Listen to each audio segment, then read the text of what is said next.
what we talked about. Luckily, it's mostly an introduction and getting to know each other. But this next meeting is kind of where we'll be digging in more into the content and the process and the recommendation piece. So, oh, there's Aaron.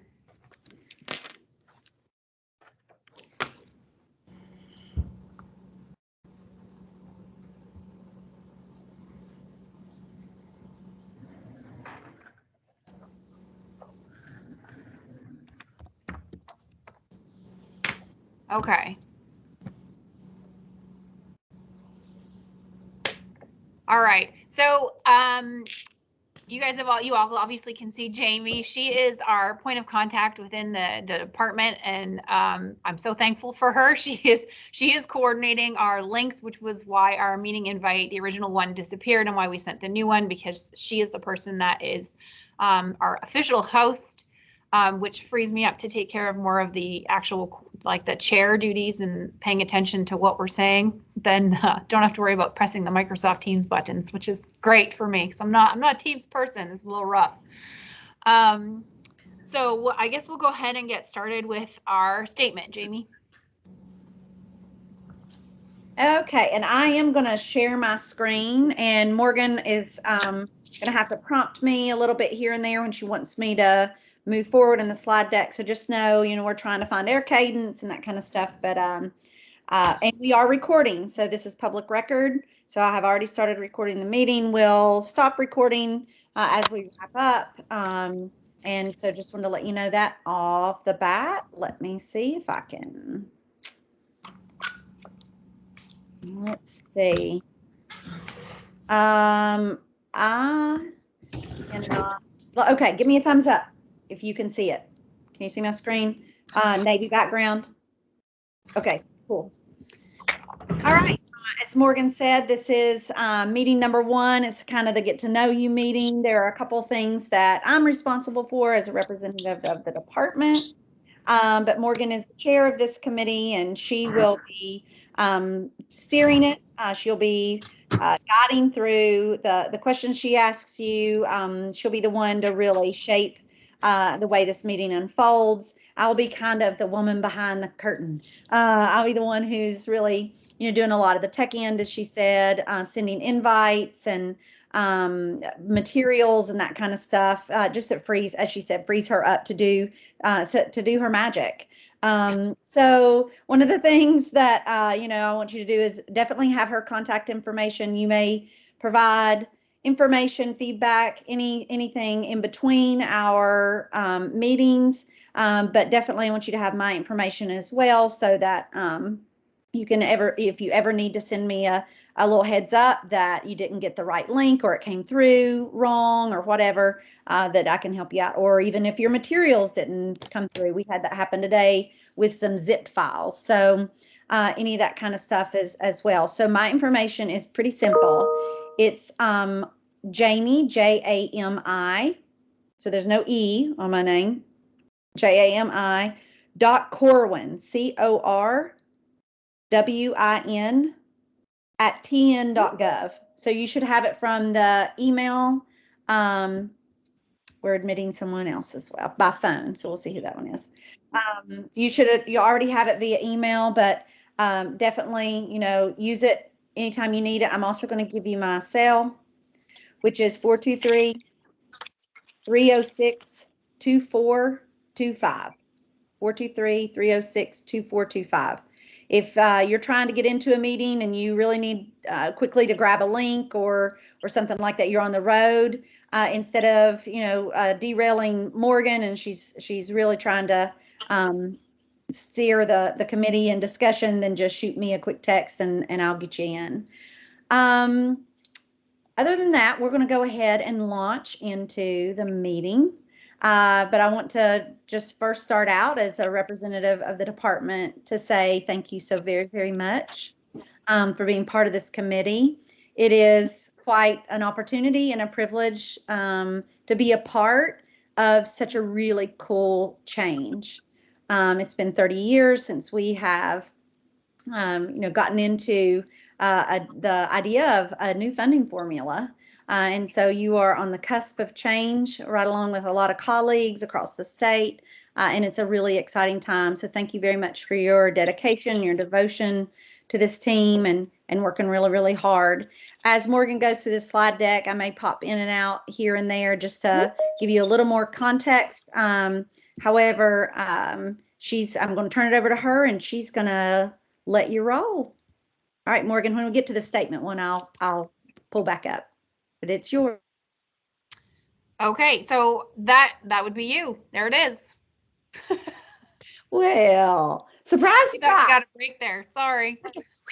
That's a little bit of breather. All right, so this is kind of my bread and butter for meetings. So this is definitely a responsibility of mine. It's just to pull you through the preamble, or kind of our North Star, to guide us for the remainder of our time together.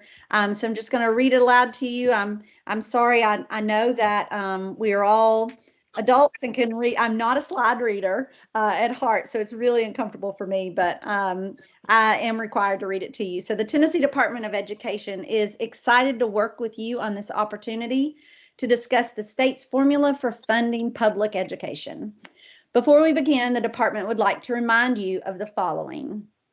Conversations on this topic are not intended to reflect on the current BEP funding formula. The current BEP funding formula will remain in place until a new funding formula is recommended to and approved by the Tennessee General Assembly. The public is encouraged to submit comments in writing to ensure that all communications are thoroughly documented and can be reviewed and considered in the future. Public comment is encouraged to focus on developing a new funding formula rather than revising the current funding formula. Consider what should be funded in a new funding formula and at what level. Subcommittees will be responsible for reviewing public comment and making recommendations for what should be included in a new funding formula. While all committees, subcommittees, and members of the public should feel free to communicate openly, documents and records may be subject to public inspection pursuant to the Tennessee Public Records Act and may be publicly posted or otherwise made available. All recommendations that are submitted by committees and subcommittees will be reviewed and considered, but not all recommendations will ultimately be included in the proposed new funding formula. That's it. All right, so here's our agenda. We've had our welcome and our call to order and our statement. Roll call and attendance. I've just kind of been keeping track of who's been able to make it. I am just wondering, there was someone who joined by phone. If you don't mind just shouting out who you are. This is Representative Tim Hicks. I apologize. I thought that might be you. I can't get on the meeting on this system, so I'm sorry. I don't know what. No, don't apologize. I've tried and tried. No, we're good. We're glad you're here. Savvy, but I'm having a hard time. Thanks. That's okay. We're just glad you're here. And we'll do some introductions. We'll review parts of the process and basically what we'll be doing for the next few meetings. Anything that you need to participate in this committee, anything you need to know, we'll have a chance to discuss that as well. And then we will review our next meeting dates and close up for the day. Go ahead, Jamie. All right. Introductions, everybody's favorite part, icebreakers. So we're going to each introduce ourselves. Please say your name, your organization, or your community represented, and one thing you are looking forward to, and what you hope to contribute to the process and conversation. So I'll kick us off. I'm Morgan Rankin. I work in Johnson City Schools in the Corwin. I'm your 2022 State Teacher of the Year. I think I'm most looking forward to actually hearing what you all think and what you think our priorities need to be for our recommendations moving forward. The funding model, the past funding model is not something that I'm super knowledgeable about, having moved from another area. So truthfully, I'm really hearing more of your perspective, especially those of you that have been in the teaching system for a significant length of time. What I hope to contribute is to be able to clearly and thoughtfully summarize what you're saying and communicate that in a way that's effective so that our voices are heard. Is there anyone who'd like to go next, or should I just pick on someone? Yeah, we could just go down our list. All right, let's do I don't it. know what's right underneath you on my list. Daniel, you mind to go next? Oh, are you saying Danielle or Daniel? I'm sorry. Daniel. So hard for me to distinguish two. I'm like, is it Danielle or Daniel? I could not understand. I'm Somebody's sorry. gonna have to have a nickname. Mr. Warner, go ahead. Here we go. Yes, ma'am. I'm here. I'm present. I am here representing Shelby County Schools. I teach at East High School in Memphis, Tennessee. Been here. This is my 9th year teaching American history. And I was the West Tennessee Teacher of the Year last year. And I'm on my 2nd year of the Teacher Advisory Council for the state. I am really looking forward to thinking about what equitable funding and education looks like with you guys. I think as teachers, we really care about our kids having access to the right stuff and our schools and our districts having access to the stuff we need. I think Tennessee's moving forward. And I think us being 45th in education funding is a huge problem that we all experience. And I would love to just be a part of that conversation with you guys. So excited to bear witness to what the classroom is like in Tennessee. Thank you, Daniel. Danielle Van Cleve. Okay, yes. So my name is Danielle Van Cleve Johnson. I am with Weakley County Schools, Sharon. I was the Northwest region representative for Teacher of the Year. One thing that I look forward to is really having great in-depth conversations and hearing what people are saying and what people are thinking, because sometimes I feel like we in a smaller setting, school setting, often don't get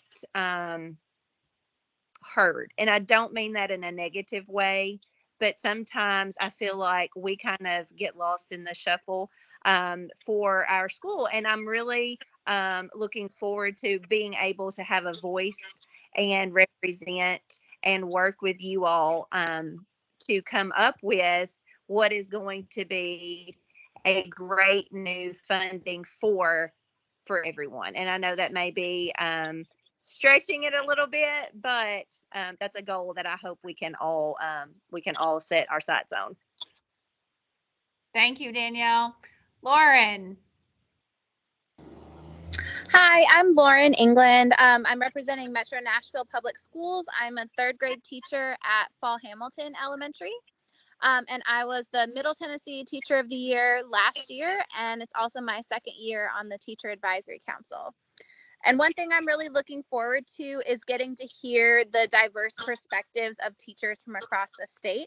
That's been one of the best things about being on the Teacher Advisory Council, is hearing all of the different school settings and county settings across the state. And I apologize that I'm going to have to hop off in about 10 minutes to go to an appointment, but I look forward to working with all of you. Thank you, Lauren. Erin. Hey, everybody. I apologize, first of all, that I was a little bit late. I was also having serious technical problems, but I'm here now, so that's good. My name is Erin Blalock. I work for Warren County Schools in McMinnville, Tennessee, and I am the Middle Tennessee Teacher of the Year this year. I am looking forward to, like Morgan said, I feel like I don't know as much about the current funding program, so I'm looking forward to getting involved in this process and learning, like most of what everybody else has said, learning about what people have to say in our communities, and then bringing that kind of to the bigger table, so to speak. And I also teach CTE health science, so I look forward to bringing that side of it too. I know CTE is kind of coming into the forefront of a lot of conversations when it comes to education. So I'm looking forward to being maybe a spokesperson. I don't know that I'm the best person for that, but maybe a spokesperson for that area as well. I think you're great. I'm really glad we have the CTE of teachers represented in our committee. All right. Thank you, Erin. Hannah Hopper. Hey, I am so glad to be joining this committee, and I am last year's East Tennessee Teacher of the Year. I look forward to being able to interact with other educators and hear about the unique needs from across the state, and also to be able just to see kind of what is being shared from other stakeholders, from families, from educators, from students across the state to inform our plan. Perfect. Thank you, Hannah.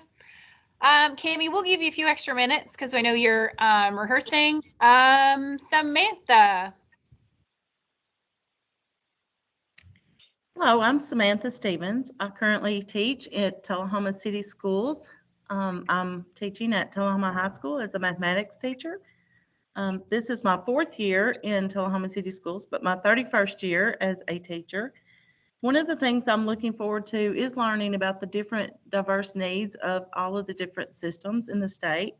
I have the unique opportunity of being able to see what small rural systems go through in their needs, as well as being able to see what other city schools have and trying to meet the needs of all the stakeholders, including parents, teachers, schools, and hopefully coming up with a formula that will serve all. Thank you, Samantha. Sharon. Hi, I'm Sharon Smith. I teach 2nd grade at Arnold Memorial School in Cleveland, Tennessee. I'm going to echo what a lot of people have said. I'm just looking forward to learning more about all of this and hearing the different perspectives. And I hope I can contribute just opinions on, what's important to my community and be a representative for my school and my school district. Perfect. Thank you, Sharon. All right. We're at the bottom of our list. Mr. Hicks. Yes, Representative Tim Hicks. I'm from District 6, which is Washington County, far east, and just good to be here. I look forward to being a voice and sort of just working on giving students different opportunities. CT and vocational is big in my world. I'll go ahead and admit it. I am the least educated person on this call. Trust me. I have always worked with my hands, and I think it's time that we start realizing that some students, that is their need, and that is the way that of the future for them. So, what I hope to contribute is just to really try to be a voice for struggling students and just try to really make a better way for them. And I look very much forward to working with you guys and, getting stuff accomplished. A little side note, my father was a state representative 30 years ago that actually voted and put this BEP funding into effect. And that, 30 years, I think back of how long it's been since, how long it's been and how much times has changed in the 30 years, because it's a little bit easier for me to realize that since my father was in office then. So I look forward to working on this. That's amazing. Family legacy right here. That's so cool. Cammie, do you have a minute?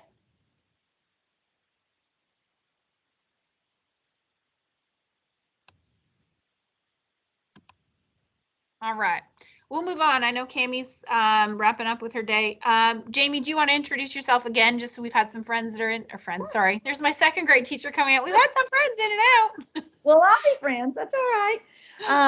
So my name is Jamie Corwin. I am the representative for the Tennessee Department of Ed. I live right where Tim Hicks does. I live here in East Tennessee. I live in Bristol. And so I support 53 school districts on this side of the state. So this third of the state. So it's a privilege to work with everyone, even in this group across the state. Been with the department 7 years now. Before that, I taught school, was at central office for a while, and absolutely really love my job and really glad to be with you all. So Thank you. All right, if we could move on to the discussion, specifically to the lens of this committee slide.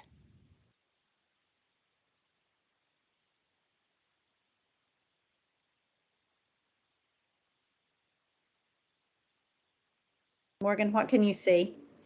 I see the dark blue discussion, review, and requests kind of header slide. There we go. So the lens of our committee. So this committee is intended to focus primarily on the specific and unique goals and needs of the students group represented by this committee, such as students in urban, suburban, rural communities, students with disabilities, economically disadvantaged students, etc. I feel like we have a very diverse group that I feel comfortable that the range that we teach and represent in this group covers that pretty well.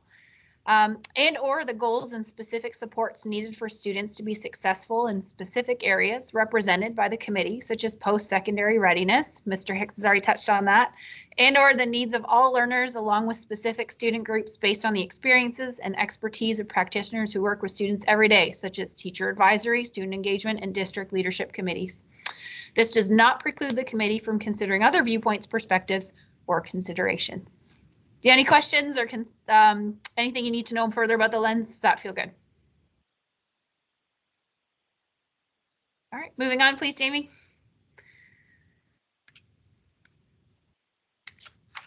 Okay, so the introduction slides were a part of the email that you should have received earlier, maybe Sunday night. And it was, oh, I can't remember what it's called now. Let me see if I can pull it up real quick. The committee overview. So after reviewing those slides, any questions about our process?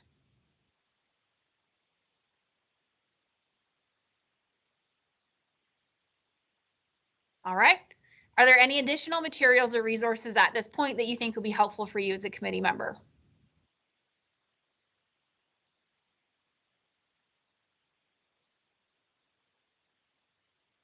All right, and any additional information that at this point you would want or need to maximize you or your community's voice in this process? I have a quick question, and maybe it's something that has already been brought up or somewhere else, maybe farther along in the presentation, but as far as exactly what information would be helpful, I guess, from the community or from teachers or from parents or from students, like, if we just say, give us your opinion, that could be, who knows, all of the things, you know what I mean? But is there like, and maybe it'll come like a specific question or a specific like topic that we like want a lot of feedback on that might be helpful to kind of, I don't know, more condense the responses. Does that make sense? It does. And so we'll get some more specific materials kind of rolled out before our meetings. I think the goal is to get the information to the committees a week in advance to help guide our thinking and frame our thinking so that we have the conversations we need to have before the meeting, and we can bring those perspectives and the opinions we've gathered from our teaching communities with us to the meeting.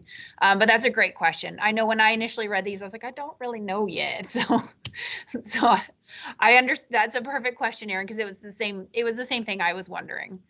So does everyone feel pretty good about where we are in terms of the information we need? And it sounds like we all kind of agree we're going to wait and see where the focus lands for the upcoming meetings. And Morgan, I'll hop in here real fast. So Aaron, one of the things that will happen is you'll get a batch of materials likely on Monday of your off week. Those materials will be yours to review and dig throughout that week in order to come prepared the following week for your meeting on Tuesday. So it's all really streamlined and laid out. I'd like to make a recommendation. I was wondering if there could be some type of a shared drive or Google Drive or folder with everything in it instead of combing through emails to find them, where there's one place where we have access that we can go. I don't know if anybody else feels that way, but we get several emails a day, like 10 to 20, and having to go back and come through that makes it a little bit difficult of finding that. So I was wondering if there's a way we could have a central place that we can go and to access these. Yeah. So at some point, and I'm not entirely sure if this was just a chair email or an entire subcommittee email. At some point, I did get a link to a Google Drive. Did anyone else get that same link? Okay, so Jamie, is that something that would be possible, that when we get materials sent out in an email that we could also post them on the drive? I'll double check. Okay. I do know that we probably have some throughways that we have to be careful just because everything's public record. So we have to just ensure that, you know, we cross our T's and dot our I's, but I'll definitely add that on the question list. Okay, thank you. That's a great suggestion though, Samantha. You're right. It's the digging through the emails and trying to remember who sent what and when it came and what the attachment looked like. Any other suggestions or requests?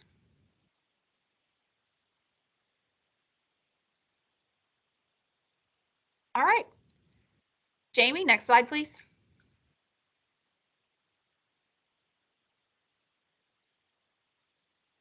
I think there's a little bit of a delay. Can you see it?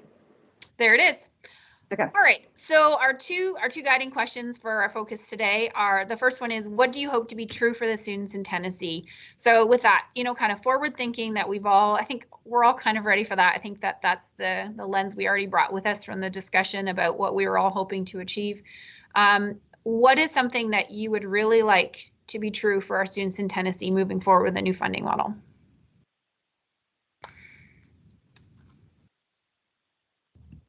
I'm happy to get us started. One of the things my students are really passionate about is greater access to mental health services.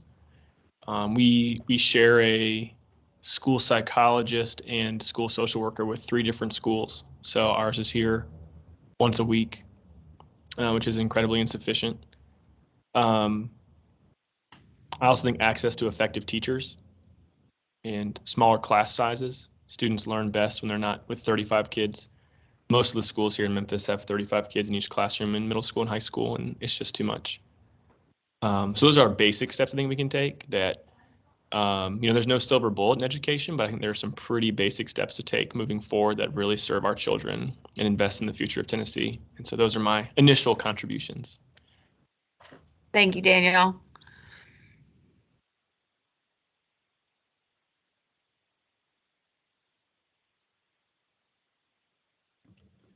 Daniel, could you repeat that again about what your situation at your school is that you share? We have a school psychologist and school social worker, kind of like a mental health counselor in a sense, that we share among 3 different schools. You know, and how big is your school? We have about 500 students. And the other 2 are also 500 or out? I would guess so. I don't know the ratio of students to school social worker currently, but we should make it a lot smaller. Same with school nurses. We don't have a school nurse. It's 1 nurse to 3,000 students in this state, and we need to change that, I think. And then in recruiting effective teachers, we have over 200 openings about every year on the first day of school in Shelby County schools. So there's a real teacher shortage. And I think pay is a part of that. And I think just overall what it means to recruit and retain effective teachers is a big part of funding. So that also.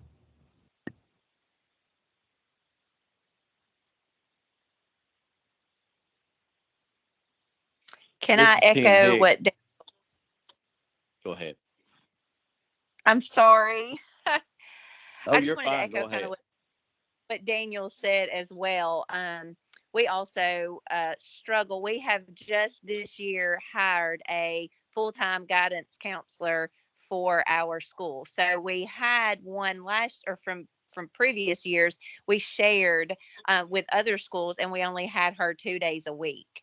And so on that same note, we have seen a lot of mental health issues with students, especially coming back from, being out of school and the COVID situation. And our kids are needing a lot more individualized care, and we don't have those resources available as much as we should. I know I had a student actually this week that lost a friend who passed away, and she's having some issues and things like that. And our counselors are so backed up that they are just drowning in themselves. So I definitely hear what he is saying about needing more on hands, hands on deck. So I do appreciate him voicing that, and I do have to agree with him on that as well. And just to sort of tag on to that, this is Tim Hicks. Some of the numbers that I'm getting across certain districts, there can be up to 50% of students that are living with their grandparents, or their parents are incarcerated, or, right at 50%. So I believe moving forward too, we need to start looking at a good quality pre-K. I don't think that a lot of kids are coming to school ready for kindergarten, and I never thought I would say that, but with different struggles in mental health, and a lot of their parents struggling, and just a lot of the families the way they are today, I think that there's two things I've found in life. One is a good start really helps, and a good finish really helps. And I just feel like there's a lot of kids struggling and not getting a good start. And I think a good quality, high quality pre-K would really help in the situations that we're dealing with, especially in the mental health. And I can understand that totally. I think that's one of the biggest. I think it's one of the problems that we have with 50 to 60% of our students struggling is mental health issues. Thank you. Mm-hmm.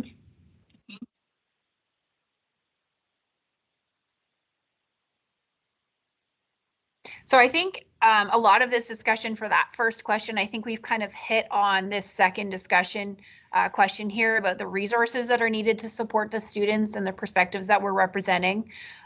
So what I'm hearing is that as a committee, mental health of our students and their families as well is a large priority for us.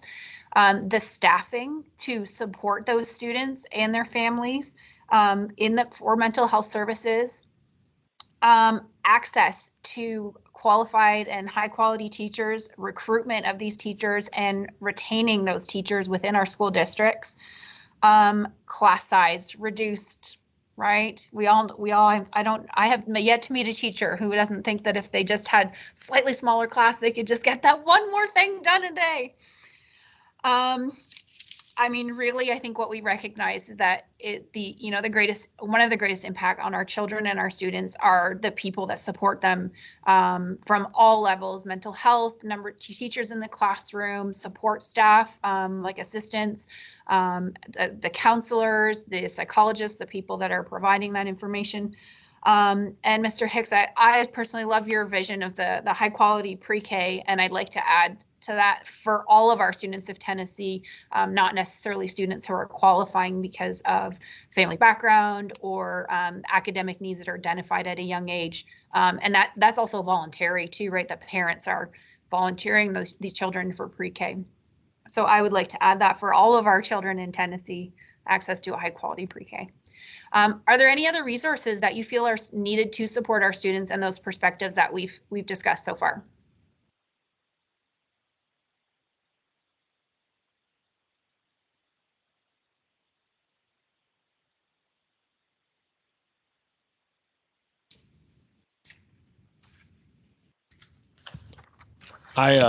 Just tagging on what Danielle said, hearing that her school hadn't had a guidance counselor reminded, I mean, first of all, that's shocking.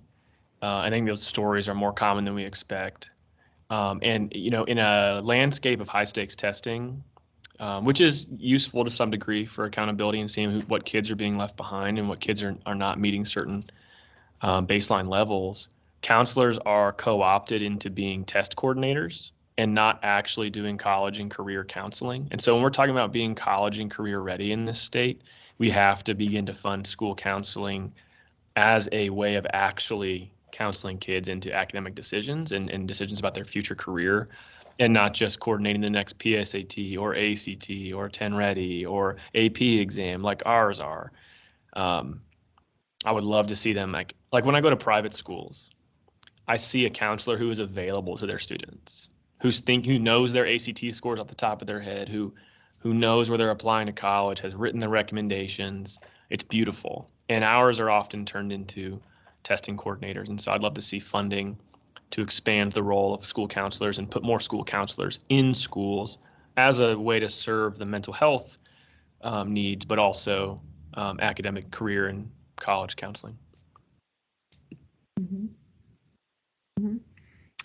I think that is funding. That's funding. That's not, oh, it's the private school thing. No, it should be happening in our schools. Because honestly, this breaks my heart. I've been preaching from the hilltops that, you know, it's recommended that you have one for every 250 students, which means I should have 2 more in my building. And I just found out that somebody doesn't have one in their building at all in Tennessee. And that's crazy. And all that breaks down to funding. We can say that oh, how wonderful that is for private school students, but that really is just turning loose of money that we need in the public schools to make this happen. That's not a cultural thing. You can have that culture when you have that money. We need that money going toward these things.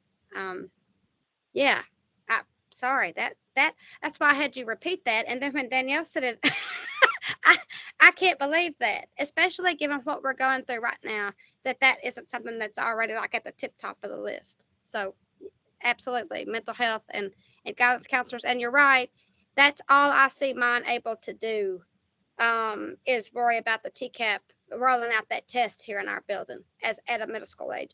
And then on top of that, we don't also have ways to get teachers what they need to grow their students in time for them to be able to do that effectively in August so that they're ready for that test later. And so it seems like that's probably 4 or 5 other positions. And so guidance counselors are doing the work of 50 people, it sounds like. So, yeah. Yeah, I think our guidance counselors wear many hats. And that's challenging, and they play a really integral role in our school systems and in our schools for many different reasons, and not just our students, but many of our families as well. I think one thing that's occurred to me as well is access to food. I think having some extra funding and grants in the last 2 years that have increased access to free school lunches has made a difference for many of my students, and some that I don't think I initially would have realized needed that. So that's something that I would like to consider as a resource going forward. Sorry, there was someone I interrupted there. Sorry. I was just going to jump in about the counselors. Like, I think maybe the reason they're being used for all these things is because there is not funding for test coordinators. So if that's the problem, then that's what we need to include in funding, is whatever all these other jobs are that they're doing, include funding for those jobs so people can have those jobs and the counselors can do what counselors do. Agreed. Yeah, I think that's a great point, that it's we need to look at those multiple hats that people are looking at, and look at, what roles are we missing now that moving forward, we need funding for. That's a great point, Sharon. Thank you. Can I add something real quick? I also wanted to go off what Representative Hicks said as well. He made a great point about students and who they're being raised with and where they're living, and then also, Morgan, with you in the food situation as well. Last year in my classroom, I had one child that lived with their parent. The other children in my room either lived with a grandparent, a great grandparent, or someone that was just taking care of them. And when you look at these students that are being raised by great grandparents, and I don't mean this derogatory, but they just don't know. They're older, they're not up to date with technology. They don't know, they just don't know. And I think that because and I'm talking about my area, but it sounds like from what I'm hearing Representative Hicks say as well, I mean, it is throughout. And if there was some way that we could support these students that are being raised by great grandparents, or I don't know, in just the food situation too, it seems like there is a need, two different needs there. If we could just offer some kind of support for these people that are raising these children, our students, that are older, that hits my heart pretty heavy too, because I see it year after year. We're having more and more students that are being raised by older people, and it's just a real big struggle for them, and they need more support. Those students need more support in that area as well. Excellent. All right, you guys really asked the big questions right on day one. Thank you. All right, we'll move on to the focus for our next meeting. So for our next meeting, we will receive your first batch of content. We'll try and get it to you a week in advance. It'll come from you, right, Jamie? Okay, so. Yes. Okay, thank you. Sorry, I saw you nodding and realized not everyone probably sees you nodding.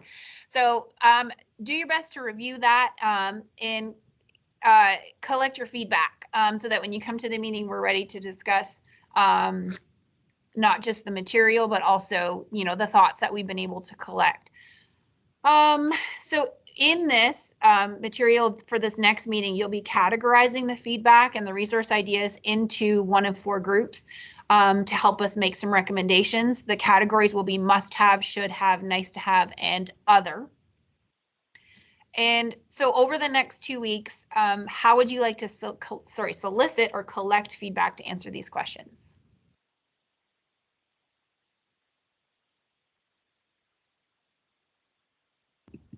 So is this feedback that we will be personally soliciting? That's a great question. So I haven't seen the materials yet either, or specifically like the types of thinking that we'll be doing. So it may be a little bit more clearer once we get these materials. My initial reaction to this was that, I would be having some conversations with the teachers in Johnson City at my school, or reaching out to my contacts within my district, wherever possible, to get some feedback from them, as well as my own thoughts and opinions. Does that make sense? Is there a way, I would assume that since, for example, I'm representing the South Central Core region, that I would be able to have contact, or I guess information that I could send to directors of schools if I put together a survey that they could send out to their teachers, faculty, staff, parents, or whatever, to be able to collect in a Google form or such? Mm-hmm. Jamie, any thoughts on that? Let me go ahead and share a different slide deck. Just a second. I think it will help answer some of this for you.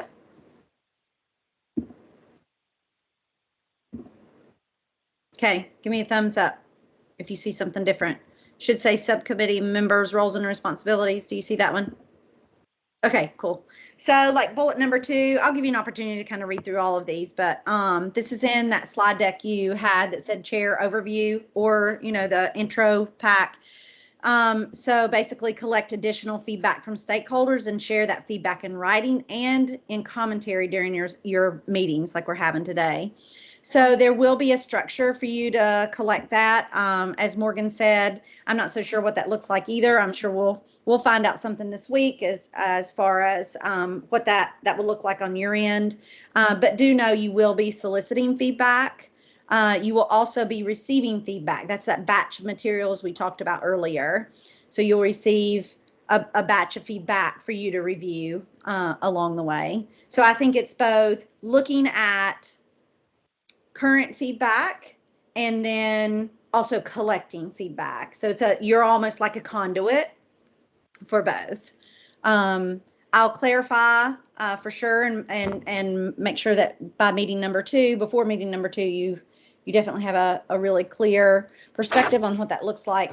However, as it stands today, that's what it looks like. Also, when you look through this, there is something I do want to draw your attention to before I zip it up again. This is a slide of the process structure, which definitely lets you know a little bit about that feedback in those materials as well. So as you can see off here to the left, materials are coded to subcommittees for review. That's that batch I'm talking about. So that's what you'll get like the Monday on your off week. And as you can see, it's events and materials from the department, all the public feedback and commentary, ambassador collected feedback, our data poll from Vanderbilt, and our national and state experts. All of that, as you can see, is channeled into the subcommittee. So it's channeled to you. And then what will happen is at the end of every meeting, I will listen for formal recommendations. And then before the meeting wraps, I'll say, so these look like the formal recommendations from you all today, from this subcommittee. And I will read them out to you all. You all either say yes, thumbs up, or make a tweak here or tweak there. Oh, that doesn't sound quite right. Let's workshop that one a little bit. And then once those recommendations are formalized, then Morgan actually will sign off on those. And those are what I feed back up to the big steering committee. So needless to say, that's the process structure. It is in that slide deck, not the meeting 1A, but the one that has the history of funding formula and all that kind of stuff. You'll also see the process here is the next slide down. And it talks all about where the feedback comes from. We do have a paralegal that's going to code all of the information before sending it out to subcommittees. So it will not be a big whopping mess when it comes to you, but it will definitely be something that you can pull through with a little effort. Other than that, as far as the way that will actually come to you, I'm assuming that it's a large amount of information to put into one file. I think the Google Drive is something I'll bring up today as well, if that's an option to access there. I think, you all just want to start thinking about the most efficient way to comb through material so that when you do come to your meetings that you're really ready to dig in together.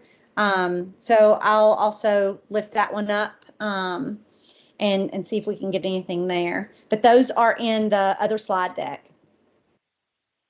Does that help at all? Okay, good deal. Daniel, you have your hand up. I love raising my hand in teams. Is there anywhere, so the big discussion I've seen in the news around the larger topic is district-centered funding versus student-centered funding. And we know, obviously money follows students already.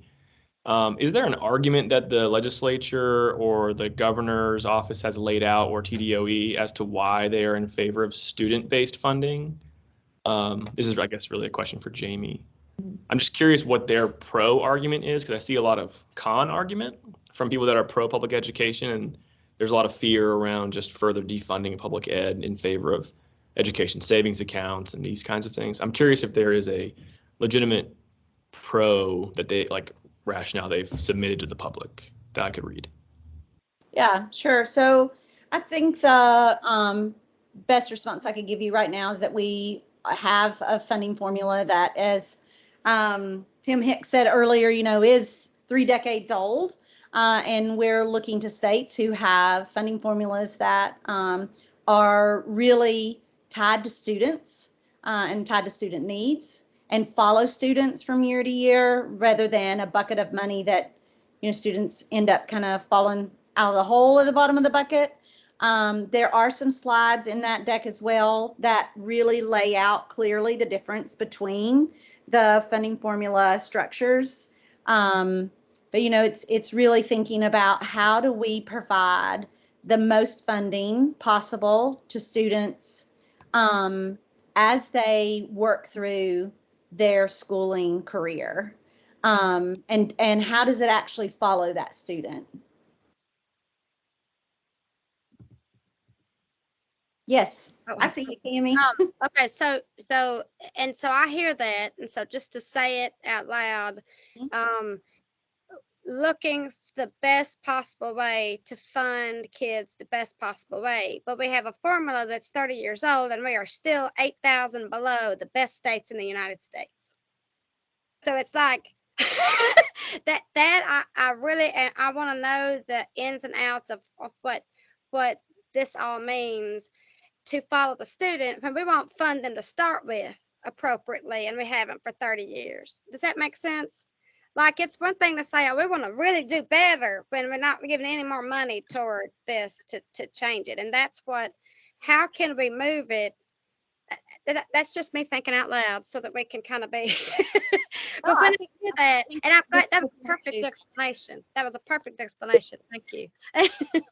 Yeah, but I think this is the forum to do that. I think you're encouraged to, and it is the place for you to, get those things out and workshop them together, and really propose this is how we feel like we should move forward. One of the things that Morgan and I talked about this morning is, the old formula is the old formula.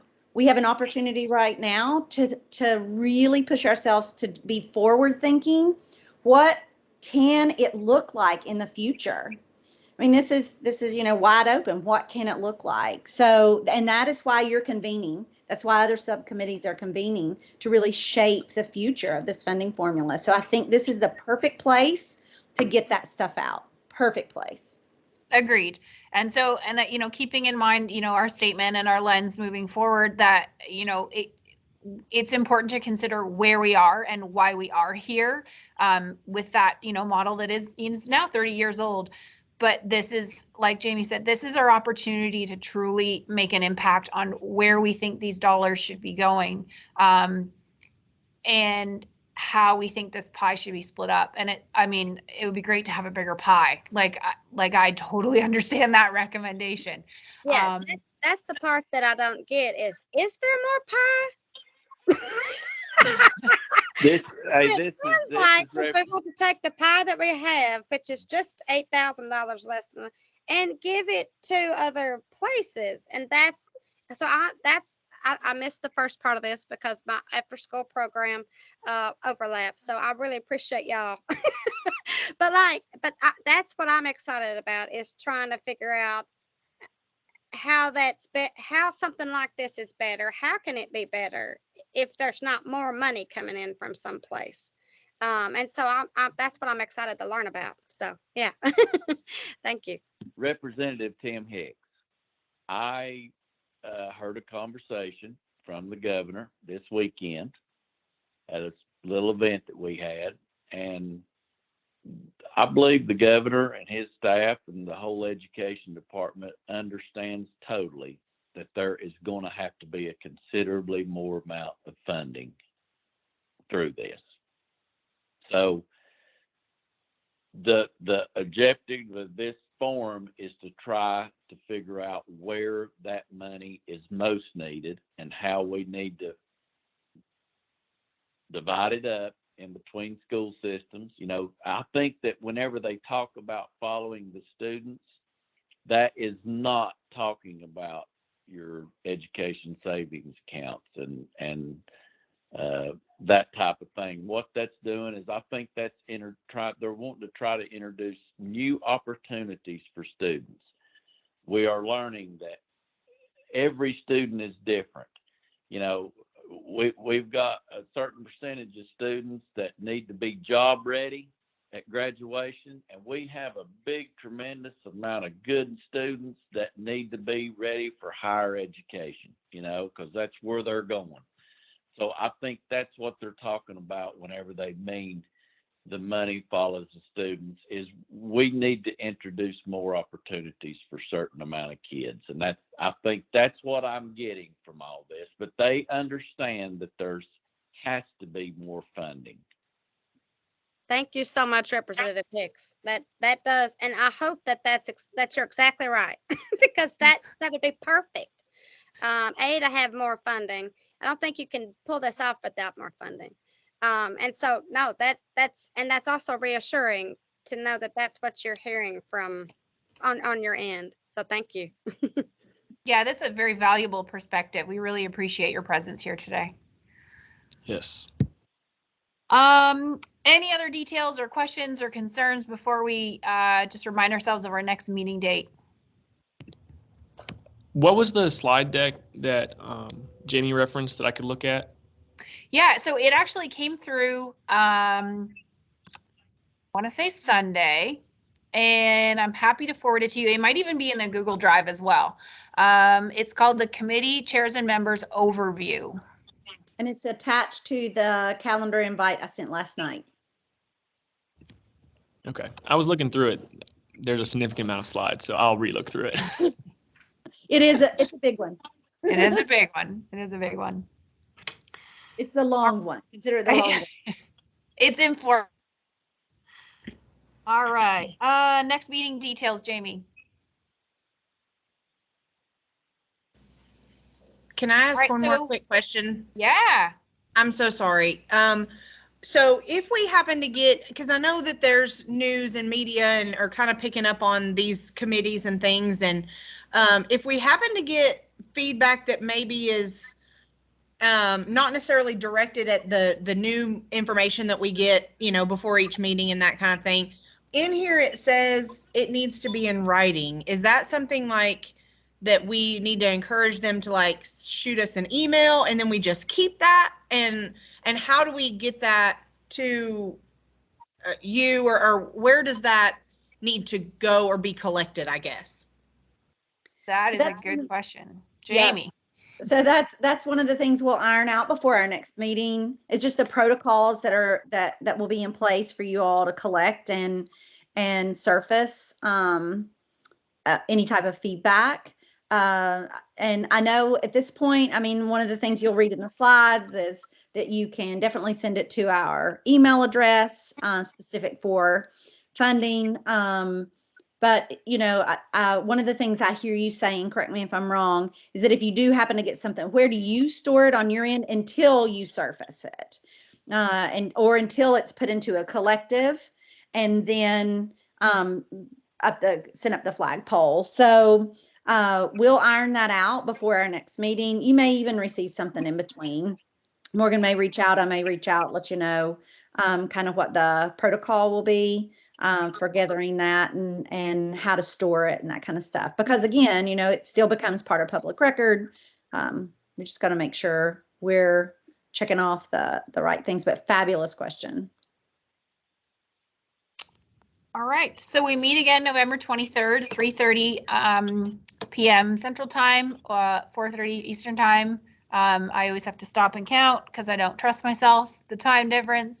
We will be online again. Jamie will contact us with our meeting link prior to that meeting. Again, we'll get our materials about a week in advance to review, so hopefully that'll help us frame our thinking and our discussion for our next meeting. I do want to kind of reiterate that going forward, the meetings will need to be focused and efficient, if that makes sense. It sounds like we have a lot of information to cover, and it's best if we all arrive prepared to discuss, not just review what was sent. Does that make sense? All right. Thank you all. We so appreciate you agreeing to serve on this committee. I'm so excited to work with you in this capacity. I think, you know, James